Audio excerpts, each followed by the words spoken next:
ആയിട്ടൊരു special performance ആണ്. വേദിയിലേക്ക് എത്തുന്നു സന്തോഷ് ചിറയൻകീഴ്.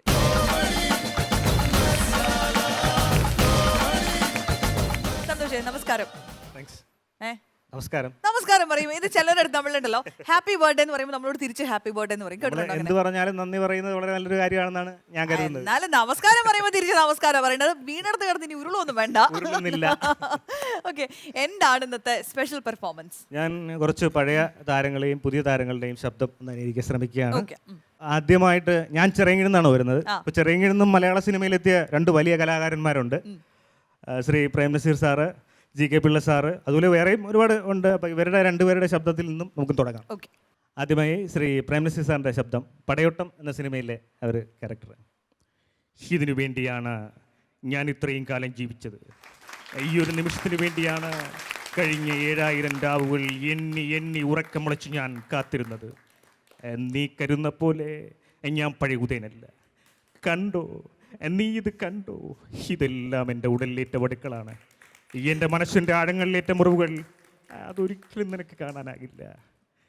ഇരുമ്പു ചങ്ങലയിൽ കിടന്ന് ചാട്ടവാറടിയേറ്റ് ചങ്ക് പൊട്ടിക്കരയുമ്പോൾ, ഉരുട്ടു വെള്ളത്തിനായി ഞാൻ വിങ്ങിപ്പൊട്ടിയപ്പോൾ നിങ്ങളിവിടെ വീണമീട്ടുകയായിരുന്നു. എൻ്റേതാകുമെന്ന് കരുതിയവൾ എന്നെ ചതിച്ചവൻ്റെ പെണ്ണായി. നിനക്ക് നീയായി, നിൻ്റെ മകനായി, ഭർത്താവായി, കുടുംബമായി. ഇല്ല, എനിക്ക് വേണ്ട നിന്നെയുമല്ല, നിൻ്റെ മകനെയുമല്ല, കമ്മാനെയുമല്ല, കുറുപ്പിനെയുമല്ല. എനിക്ക് വേണ്ടത് അവനെയാണ്, എന്നെ ചതിച്ച എൻ്റെ സ്വന്തം ചോരി. അപ്പോൾ അതുപോലെ മറ്റൊരു ചിറയൻകീഴുകാരനാണ് ശ്രീ GK പിള്ള സാറ്. ഇപ്പോഴും ഈ 96-ാമത്തെ വയസ്സിലും അഭിനയ രംഗത്ത് തുടർന്നുകൊണ്ടിരിക്കുന്ന അദ്ദേഹത്തിൻ്റെ ഒരു ശബ്ദം സീരിയലിലെ അതൊന്ന് ഞാൻ ട്രൈ ചെയ്യാണ്. വിവാഹത്തിന് മുമ്പ് ഒരു കുഞ്ഞിന് ജന്മം നൽകിയതാണോ എൻ്റെ മകൾ ചെയ്ത തെറ്റ്? എന്നിട്ടത് കഴിഞ്ഞ 16 വർഷം സ്വന്തം ഭർത്താവിൽ നിന്നും മക്കളിൽ നിന്നും മറച്ചു വെച്ച് അവൾ ജീവിച്ചു. മഹേഷ് പറയൂ, അവൾ എന്ത് തെറ്റാണ് ചെയ്തത്? ജയന്തി തെറ്റുകാരിയാണോ? അതുപോലെ ഇനി നമ്മുടെ പഴയകാല താരങ്ങളിൽ ഇവർ രണ്ടുപേരും പഴയകാല താരങ്ങളാണ്. അതുപോലെ അന്ന് ഏറ്റവും തിളങ്ങിയുന്ന ഒരു സൂപ്പർ വില്ലനായിരുന്നു ശ്രീ MN നമ്പ്യാർ സാറ്.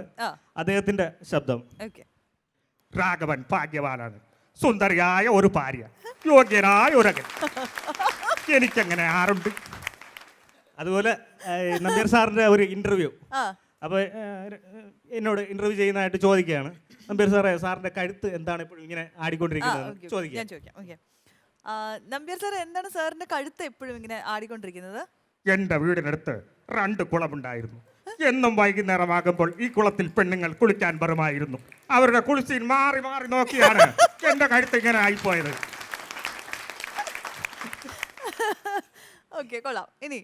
ഇനി പുതിയ താരങ്ങളാണ്. അപ്പോൾ അത് ആദ്യമായിട്ട് നമ്മുടെ കരമന ജനാർദ്ദനൻ സാറിന്റെ മകൻ ശ്രീ സുധീർ കരമന സാറ്, പുള്ളി അഭിനയിച്ച ഉറുമ്പുകൾ ഉറങ്ങാറില്ല എന്ന സിനിമയിലെ ഒരു രംഗം വിനയ് ഫോട്ടോ ആയിട്ടുള്ള. അസാന്റെ കളക്ഷൻ നേരത്തെ കഴിഞ്ഞു. അതൊന്നും ശരിയാകില്ലടാ. ഈ നാട്ടപ്പുറ വീരത്ത് നാട് മുഴുവൻ തെണ്ടി നടന്ന് കാശും പിടിച്ചോണ്ട് ചെല്ലുമ്പോൾ മരുമോന്റെ വക തിരിച്ചും വരച്ചു രണ്ടി നോക്കലും അർത്ഥം വെച്ചൊരു മൂളലും മുദ്ര വീണ ഏത് കള്ളൻ്റെയും ജന്മം അങ്ങനെ. ആട്ടൊന്ന് പൂങ്കേട്ടൻ്റെ പട്ടി കഴിക്കാൻ നിൽക്കും. ഞാനിങ്ങനെ ഇറങ്ങിപ്പോന്നു. നിന്നെ ഞാൻ ആദ്യം കാണുമ്പോൾ തന്നെ നിന്റെ കണ്ണിലൊരു തീയുണ്ടായിരുന്നു, പണം നേടാനുള്ള ആർത്തി. നിനക്കത് ആപത്തി വരുത്തു. അറിഞ്ഞതിലേറെയും ഇനിയും അറിയാനുള്ളതിനേക്കാൾ എത്രയോ ചെറുതാണെന്ന് എനിക്ക് മനസ്സിലാകും. എന്താ മോനെ ഒരു കൈ നോക്കുന്നു? നാഥനേ വേദനെ, കാലനേ കൈന്തവനെ, വേലപെരിയർ സൈവകനെ, ഒരുതരം മാർജാര കാഴ്ച. അടുത്ത് തമിഴിലെ ഒരു സൂപ്പർ സ്റ്റാർ, നമ്മുടെ മിമിക്രി രംഗത്ത് നിന്നും സൂപ്പർ സ്റ്റാർ ആയിക്കൊണ്ടിരിക്കുന്ന ശിവകാർത്തികേയൻ്റെ ശബ്ദം ഒന്ന് ശ്രമിക്കുകയാണ്. രജനി മുരുകൻ എന്ന് പറയുന്ന സിനിമയിലെ ഒരു രംഗമാണ്. வாடி வாடி வாடி தமிழோட திருமகளே, எங்க அம்மாவோட மருமகளே. நடி நினைச்சுக்கிட்டு இருப்பீங்க, லவ் பண்ற மாதிரி பாப்புவீங்களாம், லவ் பண்ற மாதிரி பேசுவீங்களாம். இப்போ எங்க அப்பாவுக்கு பிடிக்கல, எங்க ஆத்துக்குட்டிக்கு பிடிக்கலன்னா விட்டுருவோமா? அடியே எனக்கு நாயம் கடிச்சா பண்ணடியே. ഓ സൂപ്പർ, താങ്ക് യു. ഇത്രയേ ഉള്ളൂ. ഇനി അടുത്ത പ്രാവശ്യം വരുമ്പോൾ കുറച്ച് നല്ല താരങ്ങളുമായിട്ട് ഞാൻ ഇനിയും വരാം. ഇപ്പൊ ചെയ്തതൊക്കെ അടിപൊളിയായിരുന്നു അല്ലേ? സൂപ്പറായിട്ട്, പ്രത്യേകിച്ച് പഴയകാല താരങ്ങളെയൊക്കെ ചെയ്തതിനകത്ത് ഭയങ്കര വെറൈറ്റി ഉണ്ടായിരുന്നു. എന്ത് പറയുന്നു രണ്ടുപേരും? സൂപ്പർ, അടിപൊളിയായി. ഏറ്റവും എനിക്ക് സന്തോഷം തോന്നിയ ഒരു കാര്യം എന്ന് പറയുന്നത് നസീർ സാറിന്റെ ശബ്ദം അത്ര മനോഹരമായിട്ട്, അത് അത്രയും ലെങ്തി ആയിട്ടുള്ള ഒരു ഇതുവരെ ആരും ഇങ്ങനെ ഒരു അറ്റംപ്റ്റ് നടത്തിയിട്ടില്ല, അതെനിക്ക് തോന്നുന്നു. താങ്ക് യു ഏട്ടാ. അത് വളരെ സന്തോഷം തോന്നുന്നു. സാറിന്റെ ശബ്ദം വീണ്ടും അതേ ഭാവത്തിൽ അവതരിപ്പിച്ചതിന് പ്രത്യേകമായ ഒരു നന്ദി ഞങ്ങളുടെ എല്ലാവരുടെ പേരിൽ പറയാം. ഓക്കെ, അടിപൊളി. താങ്ക് യു ഏട്ടാ. നെൽസേട്ടാ നന്നായിരുന്നു, അടിപൊളിയായിരുന്നു. നസീർ സാറിൻ്റെ ശബ്ദം അത് പിന്നെ പടയോട്ടത്തിലെ അദ്ദേഹം ഇച്ചിരി സ്ലോയിൽ ഇതുപോലെ ഒരുപാട് പിന്നെ വ്യത്യാസങ്ങൾ വരുത്തിയാണ്, അതെല്ലാം അതുപോലെ തന്നെ കറക്റ്റായിട്ട് ചെയ്ത് ഫീലിങ്സ് എല്ലാം കറക്റ്റായിരുന്നു. പിന്നെ ഈ പറഞ്ഞ പോലെ ഡയലോഗുകളെല്ലാം പുതിയതാണ് മോൻ ചെയ്തത്, അതാണ് ഏറ്റവും ബെറ്റർ. പിന്നെ ഈ സംസാരത്തിൽ ഒരുപാട് ലെങ്ത് ആയിട്ടുള്ള ഡയലോഗുകളാണ് പറഞ്ഞത്, വളരെ സൂക്ഷിച്ച് പറയേണ്ടതും ആയിട്ടുള്ള കാര്യങ്ങളാണ് ചെയ്തതല്ല, അതെല്ലാം നല്ല വൃത്തിയായിട്ട് മോൻ ചെയ്തിട്ടുണ്ട്. ഗുഡ്, അടിപൊളി. അപ്പോൾ ഒരുപാട് സന്തോഷം ഈ ഫ്ലോറിൽ വന്നതിലും പരിചയപ്പെടാൻ കഴിഞ്ഞതിലും. കൂടുതൽ നല്ല പെർഫോമൻസുകളുമായിട്ട് വീണ്ടും വരിക. ഇനി ഉറപ്പായിട്ട് ഞാൻ ഇനിയും നല്ല പെർഫോമൻസുകളുമായിട്ട് ഈ വേദിയിൽ എത്തുന്നതാണ്. Thank you.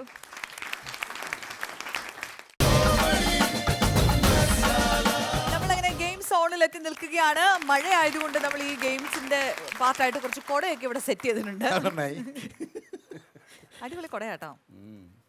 കൊച്ചങ്ങാനും കണ്ടു കഴിഞ്ഞാൽ പിന്നെ തിരിച്ചു കിട്ടുമെന്ന് പറയണ്ട. ആ കണ്ടാ, നല്ല സൂപ്പർ കുടയാണ് നമ്മുടെ പ്രോപ്പർട്ടി ആയിട്ട് കിട്ടിയിട്ടുള്ളത്. ഇനി ഈ കുടയും ഈ ബോളുകളും എനിക്കൊരു ഫുട്ബോളിന്റെ സീസൺ ആയതുകൊണ്ടാണെന്ന് തോന്നുന്നു. മഴ സീസൺ കഴിഞ്ഞാൽ മഴ ഫുട്ബോള് അതെന്തറിയോ, ഈ മഴക്കാലത്ത് നല്ല ചൂട് ചായ കുടിക്കാൻ പറ്റിയ കപ്പാണ്. Thank you, thank you. Okay, അപ്പൊ ഇനി നമുക്ക് 4 പേരെ വേണം. അപ്പൊ ആരൊക്കെ വരുന്നേ? ഓടിവോ. അപ്പൊ നമുക്ക് ഇവരൊന്ന് പരിചയപ്പെടാം. പേരെന്താ ചേച്ചി? മഞ്ജു. മഞ്ജു എന്ത് ചെയ്യുന്നു? House wife. ഹൗസ് വൈഫ് ആണ്. Okay. Suja house wife. Shobhana. Shobhana house wife ആണ്. മാലിനി. മാലിനി ഹൗസ് വൈഫാണ്. ഓക്കെ. അപ്പൊ ഇതാണ് കുട, നമുക്കൊക്കെ അറിയുന്നത് പോലെ.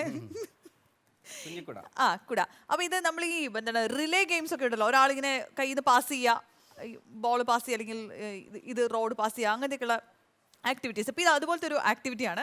ഈ കുട ഈ പോയിന്റിൽ നിൽക്കുന്ന ആൾ കുട നിവർത്തുക. കുടയുടെ മേലെ ഈ പേപ്പർ കപ്പ് ഇങ്ങനെ കമഴ്ത്തി വെക്കുക. ആൻഡ് അതിൻ്റെ മേലെ ഒരു ബോൾ വെക്കുക. ഓക്കെ. എന്നിട്ട് ഇതിങ്ങനെ ബാലൻസ് ചെയ്ത് പൊക്കിയെടുത്ത് ഇവിടെ ഒരു വിസിലുണ്ട്. ഓക്കെ. ഈ വിസിലടിക്കുമ്പോഴേക്കും ഇവിടെ നിൽക്കുന്ന ആളുടെ ടാസ്ക് കഴിഞ്ഞു. എന്നിട്ട് തൊട്ടടുത്ത ആൾക്ക് ഇത് പാസ് ചെയ്യുക. ആ ആൾ എന്ത് ചെയ്യാന്ന് വെച്ച് കഴിഞ്ഞാൽ ഇത് രണ്ടാമത് കയ്യിൽ കിട്ടുന്ന ആൾ ഇത് എടുക്കുക. ആൻഡ് ഈ വിസിലടിക്കുക, ഈ ബോൾ എടുത്ത് തിരിച്ചതിനകത്ത് ഇടുക. ഇതിനിടയ്ക്ക് ബോൾ ഇതുപോലെ താഴെ പോവാൻ പാടില്ല. ഓക്കെ. അപ്പൊ ഏറ്റവും വേഗത്തിൽ ഏറ്റവും കൂടുതൽ ബോൾ അതിനകത്ത് ഇടുന്ന ടീമായിരിക്കും വിൻ ചെയ്യുന്നത്. മനസ്സിലായില്ലേ? Okay. And your time starts now.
ഇവർ അവസാനമായപ്പോഴാണ് ആ ഗെയിം ഒന്ന് പഠിച്ചു വന്നത്. അപ്പോഴേക്കും ഗെയിം തീർന്നു. പക്ഷെ എന്നാലും പെട്ടെന്ന് നമ്മുടെ 2 ബാസ്ക്കറ്റ് നിറയാറായി. നമുക്കൊന്ന് കൗണ്ട് ചെയ്ത് നോക്കാം അല്ലേ ഉല്ലാസേട്ടാ?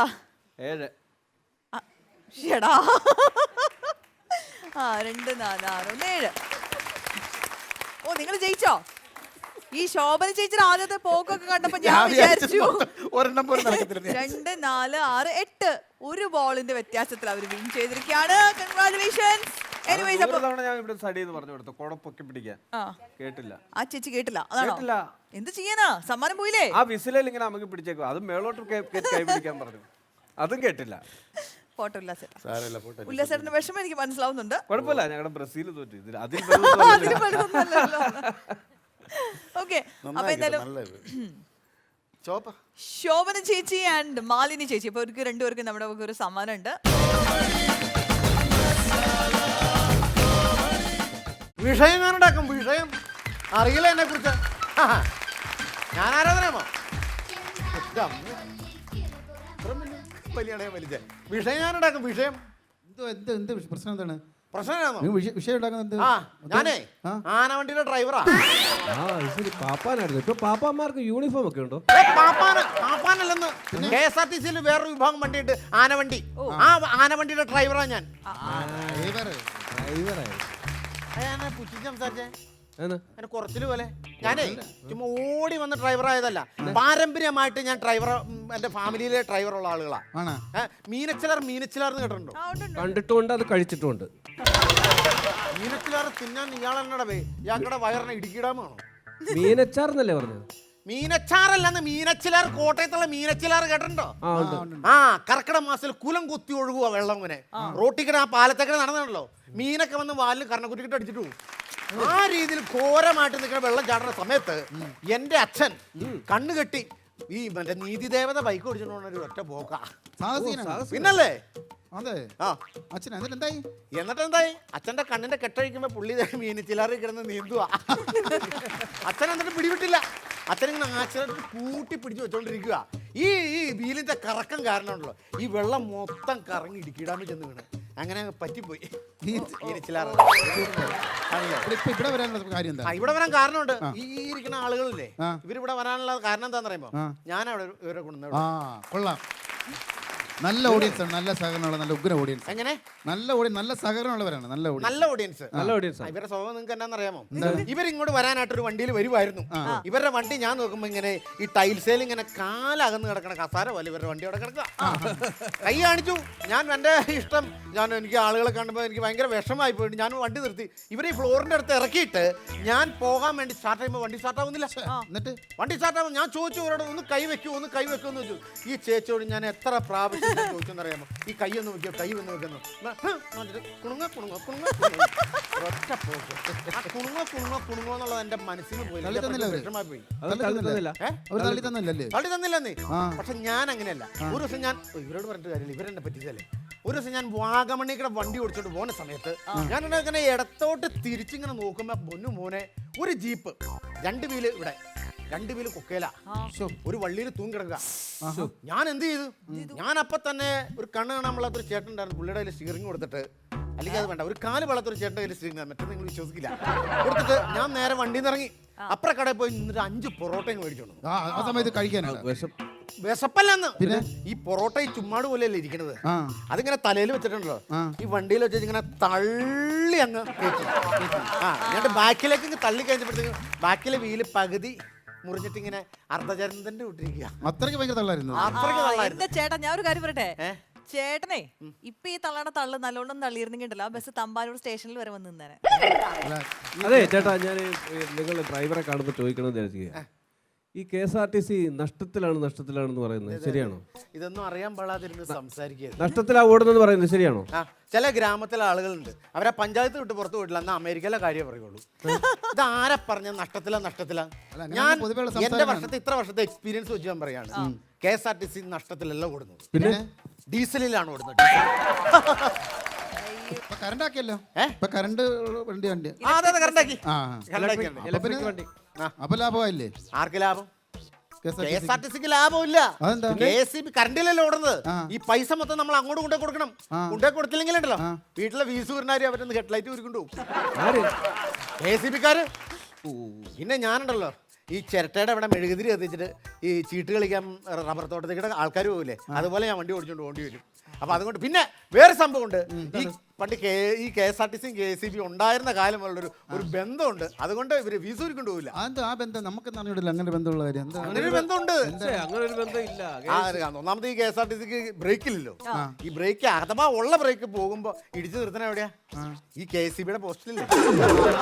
അതുകൊണ്ട് പണ്ട് മുതലുള്ള ഒരു ബന്ധം ഉള്ളതുകൊണ്ട് ഇവര് വീസൂരി കൊണ്ടുപോകില്ല. നിങ്ങൾ ഈ സാധാരണ കറക്റ്റ് സ്റ്റോപ്പിൽ വണ്ടി നടത്തത്തില്ലല്ലോ, എന്താ? ആരും പറഞ്ഞു നിർത്തില്ലാന്ന്? അങ്ങനെ സാധാരണ അങ്ങനെയാണ് കാണാറുള്ളത്. ഞങ്ങൾക്ക് കൈ കാണിക്കുമ്പോൾ അവിടെ നിർത്തത്തില്ല, പിന്നെ അപ്പുറം ഇപ്പുറം മാറ്റിയൊക്കെ ആ നിർത്തത്തില്ല. ഇതൊക്കെയാണ് ഒരു കുഴപ്പം. എടാ ചങ്ങാതി, ഞങ്ങൾ അപ്പുറത്തെ സ്റ്റോപ്പിൽ നിർത്താൻ വേണ്ടി ചവിട്ടിയതാ, ഇവിടെ വന്ന് ഇച്ചിരി മുമ്പോട്ട് മാറ്റി നിർത്തിയത് കുറ്റമായി പോയി. അപ്പുറത്തെ സ്റ്റോപ്പിൽ നിർത്തേണ്ട വണ്ടിയാ, അത് ഇവിടെ വന്ന് ഇച്ചിരി ഫ്രണ്ടിലേക്ക് മാറിപ്പോയത് കുറ്റമായി പോയി. പക്ഷേ പെണ്ണുങ്ങൾ കൈ കാണിക്കുമ്പോൾ ചേട്ടൻ കറക്റ്റ് സ്ഥലത്ത് നിർത്തുമല്ലോ. അതെന്താണെന്ന് അറിയാൻ പാടില്ല. അതിന് ഈ ബസ്സിന്റെ ആണോ, അത് ആക്സിലേറ്ററിന്റെ ആണോ, ക്ലച്ചിന്റെ ആണോ, ബ്രേക്കിന്റെ ആണോ, എന്താണെന്ന് അറിയാൻ പാടില്ല. പെണ്ണുങ്ങൾ കൈ കാണിച്ച് അപ്പം നിർത്തും. നിൽക്കും. അത് എന്തിന്റെ ആയിരിക്കും അത്? അത് ചേട്ടന്റെ കയ്യിലിരിപ്പിന്റെ ആയിരിക്കും. എന്റെ സ്വഭാവത്തിന്റെയാണ്. അത് മനസ്സിലാക്കി. KSRTC-യിൽ 2 സൈഡിൽ ഇങ്ങനെ സ്റ്റിയറിംഗ് ഉണ്ടോ? ഇല്ല, ഒരു സ്റ്റൈലിൽ അല്ലല്ല, പിന്നെ 2 ഇങ്ങനെ ഓടിക്കണാണല്ലോ. ഓ അതല്ലടാവേ, അത് ഒരു കൈ കണ്ട് ഇങ്ങനെ ഈ സ്റ്റീറിംഗ് തിരിക്കുന്നു. ഇത് ഗിയറാണ്, ഗിയർ. ഇത് എവിടെയെങ്കിലും ചെന്ന് വീഴുവാണെങ്കിൽ വീഴട്ടെ എന്ന് കരുതി കറക്റ്റ്. അല്ലാതെ ഒറ്റ ഇതിനെ പറ്റി നമ്മൾ കാർ ഓടിക്കാണെങ്കിൽ വീഴാൻ പറ്റുമോ? വീടില്ല. ഇപ്പൊ നമ്മളൊരു കയറ്റക്കയറിയൊക്കെ പോയി കഴിഞ്ഞാൽ തിരിച്ച് ഇറക്കമാണ് ഇപ്പൊ സുഖമാണല്ലോ. ഇറക്കം വരുന്നിടത്ത് സുഖമല്ലേ? പിന്നെ ഭയങ്കര സുഖമാണ്. നീ ഒരു കാര്യം ചെയ്യണം, നീ പെരിഞ്ചാങ്കുട്ടിക്ക് കർക്കിടക മാസമുള്ള സമയത്ത് ഒന്ന് വരണം. പെരിഞ്ചാൻകുട്ടിയോ? അതെവിടെയാ? അങ്ങ് ഹൈ റേഞ്ചിലാ. വളവും തിരുവള്ള വഴിക്ക് നീ അങ്ങോട്ട് കയറി വരണം. അന്നേരം അറിയാം ഇതിന്റെ വിഷമം എന്നാന്ന്. ഞാൻ ഇങ്ങനെയല്ലേ വണ്ടി ഓടിച്ചോണ്ടിരിക്കുന്നത്. അങ്ങനെ ഓടിക്കുന്നത് എന്താണ്? ഇതിങ്ങനെ ഓടിക്കുന്നത് സ്റ്റിയറിംഗ്. സ്റ്റിയറിംഗ് ഇത് വൈപ്പറില്ലല്ലോ, വൈപ്പറും കൊണ്ട് ഇങ്ങനെ തൂത്തോണ്ടിരിക്കുമല്ലേ. അപ്പൊ കാലിട്ട് ഇളക്കുന്ന ഗിയർ പിന്നെ ആര് വന്ന് മാറൂടോ? ആ ഗിയർ മാറുന്നതല്ലേ ഇങ്ങനെ. ആക്സിലേറ്ററിനകത്തല്ലേ ഞാൻ അടവെക്കണ കല്ല് കയറ്റി വെച്ചേക്കണേ. ബ്രേക്ക് ഉണ്ടെങ്കിലല്ലേ ചവിട്ടേണ്ട കാര്യം. നിങ്ങളുടെ ബസ്സിലെ മുഴുവൻ സൗണ്ട് ആണല്ലോ. സൈഡിൽ നിന്നും അങ്ങനെ സൗണ്ട് ആണ്. ഏത് സൈഡിൽ നിന്നാ വരുന്നത് അറിയത്തില്ല. എല്ലാ സൈഡിലും സൗണ്ട് ആണ്. സീറ്റ് അനങ്ങുന്ന സൗണ്ട്, അങ്ങനെ സൗണ്ട് ആണല്ലോ. സൗണ്ട് എന്തെങ്കിലും ഉണ്ടോ? സൗണ്ട് ഇല്ലാത്ത എന്തെങ്കിലും ഉണ്ടോ നിങ്ങളുടെ വണ്ടി? ഉണ്ട്. എന്താണ്? ഓണിന് അതെന്തോരം അടിച്ചാലും സൗണ്ട് ഉണ്ടാവും. അതെ ചേട്ടാ, ഈ കോട്ടയത്തിന് ഇനി എപ്പോഴാണ് വണ്ടി ഉള്ളത്? കോട്ടയത്തിന് അയ്യോ വാച്ചില്ലല്ലോ, എന്നാലും പറയാം 4:30. അപ്പൊ അതിന്റെ മുമ്പ് വല്ലതും ഉണ്ടോ? പിന്നെ ഹെഡ്ലൈറ്റ് ഉണ്ട്, വൈപ്പർ ഉണ്ട്, പിന്നെ ഒരു ഉണക്കപ്പട്ടിയും കിടപ്പുണ്ട്. ഓൺ അടിച്ചാൽ മാത്രമേ എഴുന്നേറ്റുള്ളൂ. ഈ സ്ത്രീകളുടെ സീറ്റില് പുരുഷന്മാരിക്കുന്നത് ശിക്ഷാർഹമെന്ന് എഴുതിയിട്ടുണ്ടല്ലോ, അതെന്താണ് അങ്ങനെ? ശിക്ഷാർഹമാണ്, അതേക്കുറിച്ച് അറിയില്ലേ? എൻ്റെ വനുവൻ അത് ഞാൻ വിശദമായിട്ട് പറഞ്ഞു. അതൊരു ശിക്ഷാർഹമാണ്, കൃത്യമായിട്ട് ശിക്ഷ കിട്ടിയിരിക്കും. ഞാനൊരു കഥയാണ്, അത് ഞാൻ ചുരുക്കി പറയാം. അതായത് എനിക്ക് KSRTC-യിൽ ജോലി കിട്ടുന്നതിന് മുമ്പ് ഞാനിങ്ങനെ ഈ KSRTC ബസ്സിൽ ഇങ്ങനെ യാത്ര ചെയ്യാനുണ്ട്. ബസ് കൈ കാണിച്ചു, നിർത്തി, ഞാൻ കയറി കഴിഞ്ഞിട്ട് ഇങ്ങനെ നിൽക്കുകയാണ്. ഇങ്ങനെ നിൽക്കുന്ന സമയത്ത് കണ്ണോടിച്ച് നോക്കിയപ്പോഴത്തേക്ക് ഇതുപോലെ എല്ലാവരും സീറ്റിലിരിക്കുക. ഞാൻ നോക്കുമ്പം സ്ത്രീകളിൽ മാത്രമുള്ള സീറ്റ് ഇവിടെ കിടപ്പുണ്ട്. ഞാൻ ഇതിനകത്ത് കയറിയിരുന്നു. കുറച്ച് കഴിഞ്ഞപ്പോഴത്തേക്ക് ഒരു പെണ്ണ് വന്നു, അവളെൻ്റെ അടുത്തിരുന്നു. ഞാനപ്പോൾ കണ്ണ് കാണിച്ചു, അവൾ എന്നെ കണ്ണ് കാണിച്ചു, ഞാൻ കൈ കാണിച്ചു, അവൾ എന്നെയും കൈ കാണിച്ചു. അങ്ങനെ അത് ലാസ്റ്റ് കല്യാണത്തിൽ ചെന്ന് അവസാനിച്ചു. അപ്പം 10 വർഷമായി. എൻ്റെ ഈ 10 വർഷത്തെ എക്സ്പീരിയൻസ് വെച്ച് പറയുകയാണ്, സ്ത്രീകളുടെ സീറ്റിലിരിക്കരുത്, ശിക്ഷാർഹമായിരിക്കും.